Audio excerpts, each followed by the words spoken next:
안녕하십니까. 정의당 김재남입니다. 오늘은 그동안 국회에서 그리고 또 시민사회 단체 그리고 또 여러 민변을 포함한 전문 법률인들과 함께 지난 이명박 정부 시절에 일어났던 엄청난 자원외교 비리와 혈세 탕진을 규명하고 또 그 결과로 19대 국회에서는 부실한 자원외교 진실규명을 위한 국정조사에 이르기도 하였습니다. 또 그 과정에서 막대한 국민의 혈세를 탕진하고 그로 인해서 부당하게 이익을 취한 이들에 대해서 배임 혐의 등을 적용해서 저희가 고발 조치한 바도 있었습니다.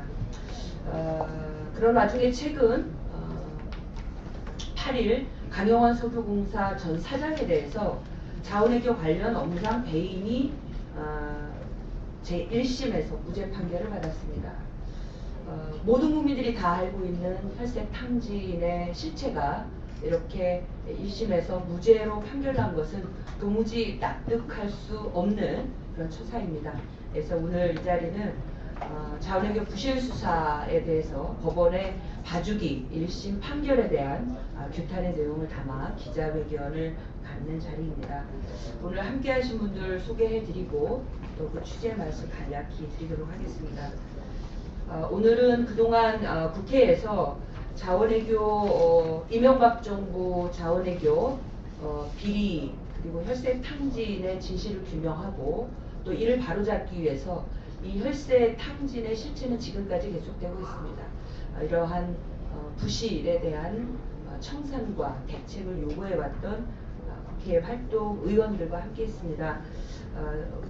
김재남이 함께했고요.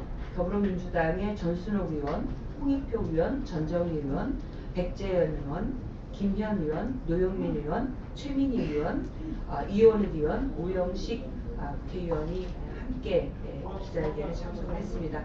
오늘은 이제 제가 이 자리에 참석했고요. 그리고 그동안 저희와 함께 이 문제를 지속해서 국민들에게 진실을 규명하기 위해서 노력해 오셨던 분들이 또 함께 하셨습니다. 이명박 정부 자원외교 진상규명 국민모임에 참여하고 계신 분들 소개해드리겠습니다. 우선 참여연대의 안진걸 합동사무처장 함께 참여하셨습니다. 민주사회를 위한 변호사 모임 민생경제위원회에 조수진 변호사님 함께 하셨습니다.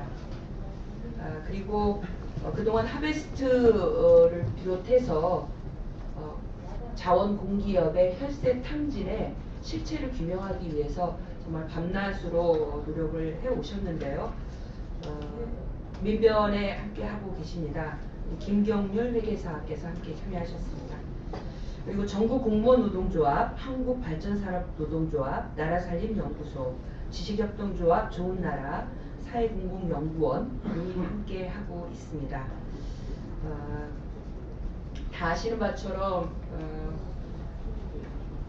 이명박 정부 시절에 자원외교로 인해서 혈세 탕진의 규모는 거의 35조 원에 이르고 있고 앞으로도 이 부실을 명확하게 규명하고 책임을 묻지 않으면 이보다 더한 혈세 탕진이 이루어질 것이라고 하는 것은 모든 국민들에게 알려진 바 있습니다. 국회에서 국정조사를 통해서 밝혔고 또 감사원에서조차도 다시 한번 이 문제에 대해서는 정확하게 감사원의 지적이 있고 재발 방지를 요구하고 있는 상황입니다. 그렇다면 그 자원외교 혈세 탕진의 실체들은 그 법적 책임을 져야 되는 사람들은 정권 차원에서 이 엄청난 국민의 혈세 탕진을 일으켰던 이명박 전 대통령을 비롯해서 그 핵심 실세들 그리고 자원공기업의 이 혈세 탕진에 앞장서 있었던 전현직 자원공기업의 전현직 사장들이 그 책임을 져야 됩니다.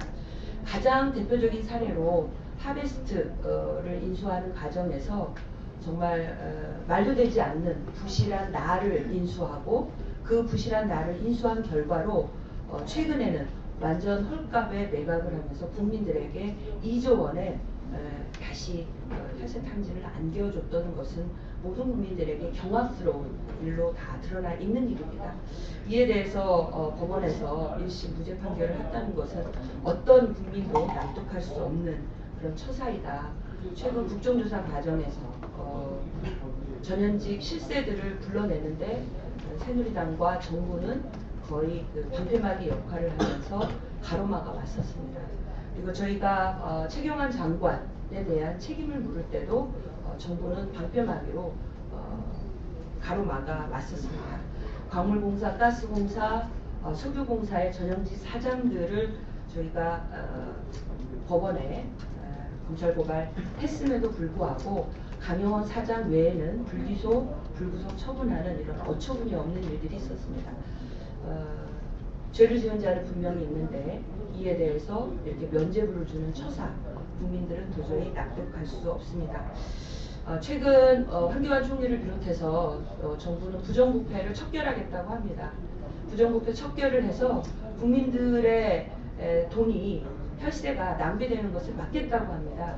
그렇다면 그 첫 번째 공정은 바로 이 지난 정부 그리고 지금 정부까지 국민의 혈세가 줄줄줄 새고 있는 자원외계 외교의 실체를 규명하고 이들에 대한 법적 책임을 분명히 묻는 것입니다. 그것을 차치하고 부정부패 척결 말뿐이고 오히려 그 말뿐인 무능과 무책임을 이렇게 면죄부를 주는 처사로 대신하고 있다. 이렇게 규탄하지 않을 수 없습니다. 다시 한번 정부에 촉구합니다. 자원외교 부실 청산 방안 그리고 자원외교 손실금 환수 방안을 포함해서 하루빨리 이것을 마련해서 국회에 제출할 것을 촉구합니다. 그리고 또 법원에 촉구합니다. 재판부에 촉구합니다. 이렇게 말도 되지 않는 이런 무죄 판결 즉각 처리하고 제대로 된 사법정의가 살아있음을 밝혀줄 것을 다시 한번 촉구합니다. 오늘 나오신 분들의 말씀을 들으면서 이어가도록 하겠습니다. 먼저 법원 판결의 문제점에 대해서 우리 조수진 변호사님께서 말씀 주시겠습니다. 네, 안녕하십니까. 민변의 조수진 변호사입니다. 먼저 이 강영원 석유공사 전 사장의 1심 무죄 판결에 대한 평가라고 한 따로 별도로 된 페이퍼를 좀 봐주시기 바랍니다. 이제 저는 이 판결을 처음 접하고 법리상 경영 판단에 의하였기 때문에 비즈니스 룰에 의해서 배임보위가 없다 이런 식의 판결이 아닐까라고 생각을 했는데 막상 판결문을 받아서 100페이지가 넘는데요. 이제 쭉 읽어보니까 굉장히 좀 의외로 증거가 부족하다.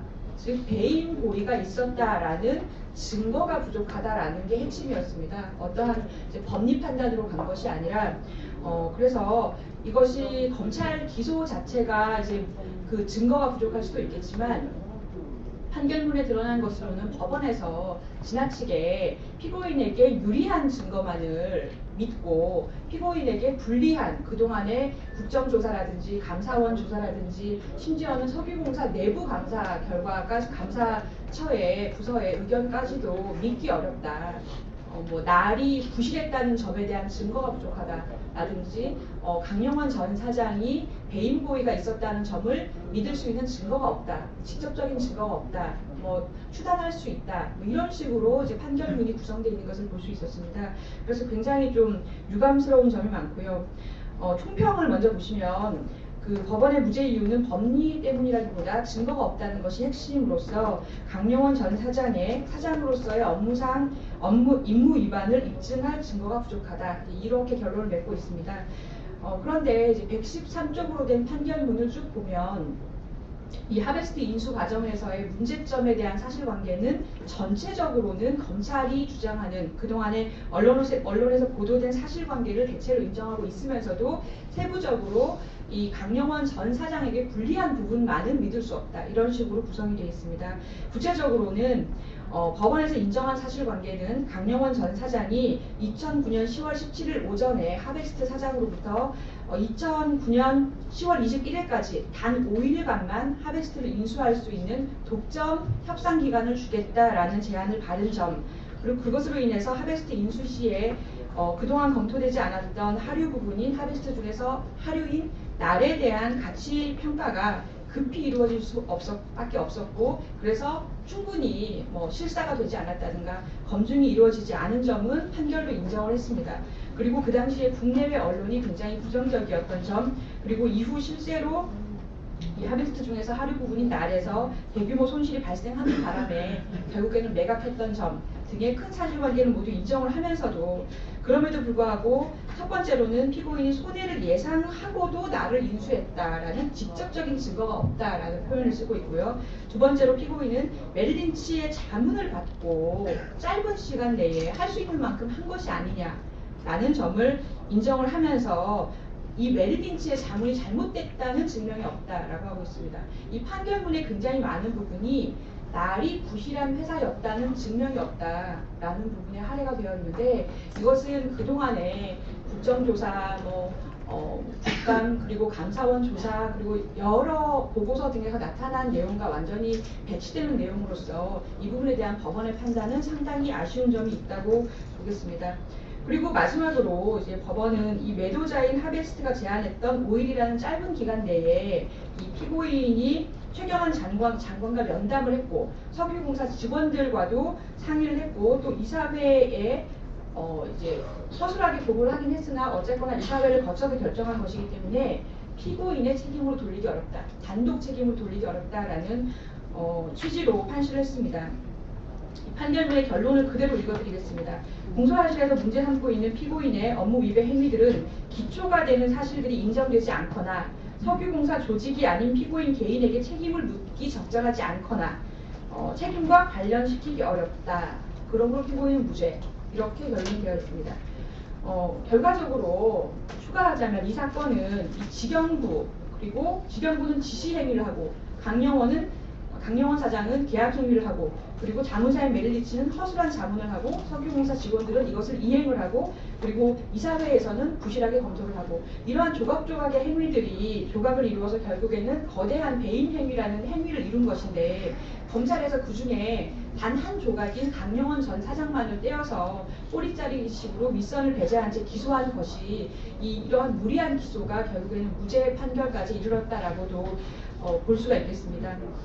평가를 하자면 이번 판결은 앞으로 공기업 사장이 업무를 추진할 때 기울여야 할 의무 범위를 굉장히 좁힌 것입니다. 그렇기 때문에 우려가 되는 것은 선례가 될 수 있다는 점에서 이 강영원 사장 개인 케이스가 아니다라고 보이고, 앞으로 공기업 사장의 책임 묻기가 굉장히 어려워질 것이다라는 점에서 우려를 하고요. 나아가서 그동안의 국회의 국정조사 결과나 감사원 감사 결과, 그리고 각종 언론의 취재 결과, 또 객관적인 증거와도 배치되는 결과를 이번 판결이 가져왔기 때문에 과연 법정에서 충분한 증거 조사가 이루어진 것인지, 그리고 증거가 부족했다면 원래 이 형사재판은 실체 진실을 발견하기 위한 것이기 때문에 검찰의 성명이라는 것을 해서 이러이러한 점에 대한 증거를 더 입증을 해보라라고 법원에서 이제 성명 지시를 했었어야 하는 사건입니다. 그런데도 쉽게 검찰의 증거를 배척하고 피고인 측의 변명만을 채택한 것은 아닌가, 이런 것이 굉장히 유감이고요. 특히 날이 부실한 회사였다는 증거가 없다라는 그동안의 일반적인 이 언론 보도와는 굉장히 상이한 내용을 설명하는 것이 판결문의 상당한 부분을 이룹니다. 어떤 방법으로 이 평가를 했고 메릴린치에서 한 자문이 잘못됐다고 볼 수가 없고, 이러한 부분은 실제로 최종적으로 석유공사가 나를 매수 가격의 10분의 1에도 미치지 못하는 가격에 팔 수밖에 없었지 않습니까? 그러한 객관적인 사실과도 전혀 맞지가 않습니다.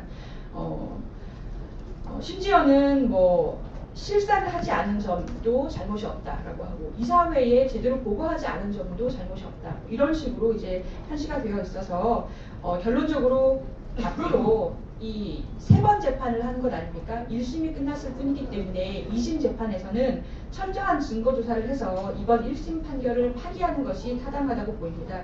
그리고 검찰은 이것을 위해서 추가 수사를 통한 추가 증거를 제출해야 될 것이고요. 추가로 기소할 사람이 있다면 추가 기소를 해야 될 것으로 보입니다. 감사합니다.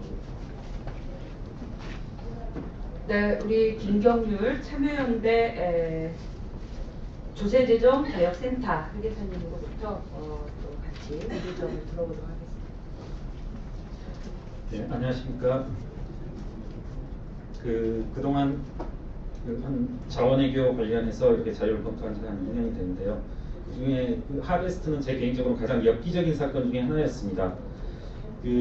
앞서 조수진 변호사님께서 이제 5일이라고 말씀하셨는데, 검찰뿐만 아니라 이렇게 판사의 판결문에도 적시된 내용이 뭐냐면, 사실상 하베스트 하류 부분을 인수하겠다는 의사를 표명한 것은 강영원 사장이 최경환 지식경제부 장관을 만나고 나서부터입니다. 그리고 최종적으로 인수하기까지는 약 이틀 내지는 3일밖에 안 됐었는데요. 그것의 근거가 된 게 이제 메릴 린치 보고서이고, 메릴 린치 보고서에 대한 내용이 상당히 많이 판결문에서 언급되어 있습니다. 이런 거 하나 있습니다. 그 가장 크게 이슈가 된 것 중에 그 메릴 린치 보고서 중에 디 바틀렉 프로젝트라는 건데요. 이게 이런 겁니다. 2천억을 투자해서 7천억을 회수하겠다. 2천억을 투자해서 7천억을 회수하니까 현재 가치로 5천억의 이익이 있는 거고, 따라서 그 프로젝트의 비용으로 대금으로 석유공사는 5천억을 지불한 건데, 이게 이제 말이 안 되는 겁니다. 좀 속되게 말씀드리면 회계사 사회에서 이런 그 기업가치 평가에 있어서 이런 디 바틀렉 프로젝트, 자산 성능 향상 프로젝트를 하면 정말 뺨맞습니다. 그래서 제가 과연 이렇게 너무나 간단한 내용이 회계사들이라는 기본 상식에 속하는 내용이 어디 언급돼 있을까 하고 봤는데 있습니다. 조문에도 우리 그 조수진 변호사님의 이 평가문 맨 뒷장인데요. 제가 그런 식으로 박스에 넣어봤습니다. 딥 바틀렉 프로젝트는 기업가치 평가 시 가능한 방법인가? 이거에 대해서 한국채택 국제회계 기준입니다. 지금 우리나라에서도 그 외부감사에 관한 법률에 의해서 회계감사를 실시할 때 적용되는 기준인데 이렇게 되어 있습니다. 44조에는 미래 현금흐름 추정 시는 다음과 같은 사유로 발생할 것으로 예상되는 현금 유입 또는 유출을 포함하지 아니한다. 그래서 2번 자산 성능의 향상. 45조에 자산의 현재 상태를 근거로 미래 현금 흐름을 추정하기 때문에 사용가치는 다음 사항을 반영하여서는 아니 된다. 자산의 성능을 향상시키는 과정에서 발생할 미래 현금 흐름, 현금 유출을 포함시켜서는 아니 된다. 계속 그와 같은 말이 계속 반복이 됩니다. 기업이 자산의 성능을 향상시키는 현금 유출을 하기 전까지는 그 현금 유출과 관련된 경제적 효익 등을 포함시켜서는 아니 된다. 즉 메릴 린치 보고서에 나타나는 5천억은 사기입니다. 이건 절대 넣어서는 아니 되는 겁니다. 그 회계사 1년차가 이렇게 보고서를 쓰더라도 그 뺨맞을 사안입니다. 이런 것을 지금 이 판사는 판결문에 집어넣었습니다. 5천억 집어넣는 게 타당하다라고. 이 말도 안 되는 겁니다. 개인적으로는 읽으면서 참 우리 그 서울지검장님 참 인품이 참 훌륭하신 분이다 그런 느낌을 가졌습니다. 그리고 법원 판결문 중에 맨 마지막에 이런 내용이 있습니다. 그 공소장 일부 내용인데 메릴 린치의 자산 가치 평가를 신뢰하기 어려웠음에도 검증하지 않았고 실현 가능성 낮은 디바틀렉 프로젝트에 대하여 검증하지 않았다. 이와 같은 식으로 검찰이 공소장을 썼는데 법원의 판단은 이랬습니다. 메릴 린치가 하베스트로부터 받은 운영 모델의 각 수치를 그대로 원용하여 가치 평가를 하였다고 인정할 증거가 없다. 이 내용에 대해서 무려 한 10페이지 가까이 법원 판사님은 뭐라고 쓰냐면 내가 봐서는 절대 이게 그 하베스트의 자료를 받아 쓰지 않았다. 상당한 숙고 끝에 메릴 린치가 보고서를 작성했다고 하는데요. 그 내용에 대해서 저희가 국정조사기관, 국정감사기관에도 계속 추적을 했었습니다. 김재남 의원실에서 이렇게 그때 그 석유공사에 질문을 했었습니다. 이 부분에 상당하게. 그 내용 그대로 읽어보겠습니다. 저희가 질문을 드렸던 내용입니다. 김재남 의원실을 통해서.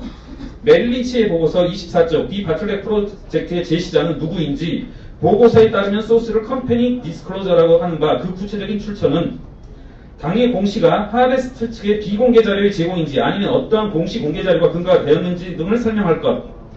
동 페이지의 어디까지가 메릴 린치의 보고서의 어디까지가 하베스트가 제시한 것이고 어떠한 내용이 메릴 린치의 실사경과물인지 구분하여 설명할 것. 이렇게 저희가 질문을 했을 때 물론 그 이전에 계속적인 추적이 있었고 답변이 있었는데 한 줄로 답변을 짧게 제시했습니다. 전체 그 디바틀렉 프로젝트에 관한 모든 메릴 린치의 기술은 하베스트에서 제공한 자료에 근거했다 했고요. 그때 저희에게 자료를 줬습니다. 이게 지금 제가 아주 작게 이렇게 파워포인트를 요약한 건데 맨 위에 그림이 메릴 린치의 보고서입니다. 디바틀렉 프로젝트에 대한 이 한 페이지거든요. 이게 이제 2천억을 투자하면 7천억을 회수한다 해서 5천억의 대금을 더 지불한 건데 아래 4장이 하베스트가 작성한 겁니다. 정확히 일치합니다. 우리나라의 그 많은 활약을 하고 계시는 국회에서도 활약하고 계시는 인간 복사기들이 울고 갈 수준의 그런 정도의 그냥 컨트롤 C 컨트롤 V입니다.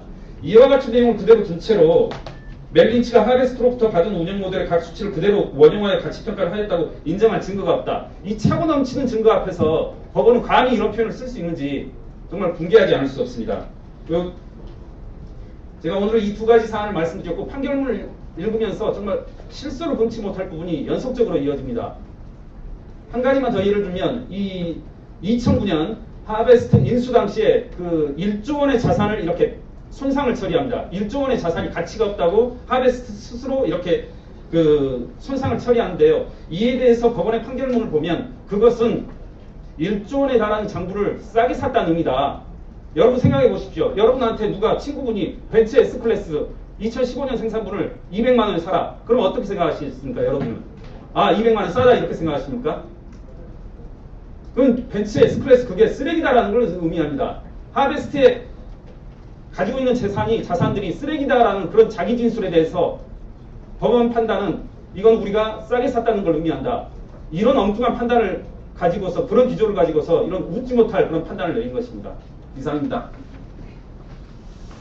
네, 조수진 변호사님 그리고 또 김경육 회사님의 1심 법원 판결에 대한 논평과 규탄 내용은 너무나 명약관하고 명쾌했다라고 생각합니다. 차고 남치는 증거가 있음에도 불구하고 증거 불충분으로 무죄 판결을 한 법원 1심 법원 판결은 파기하고 2심에서 정정당당 사법조의가 이루어지길 다시 한번 촉구하면서 오늘 오신 분 중에 우리 김남희 복지주택 팀장님, 심원기 간사님께서도 함께해 주셨다는 말씀 드립니다.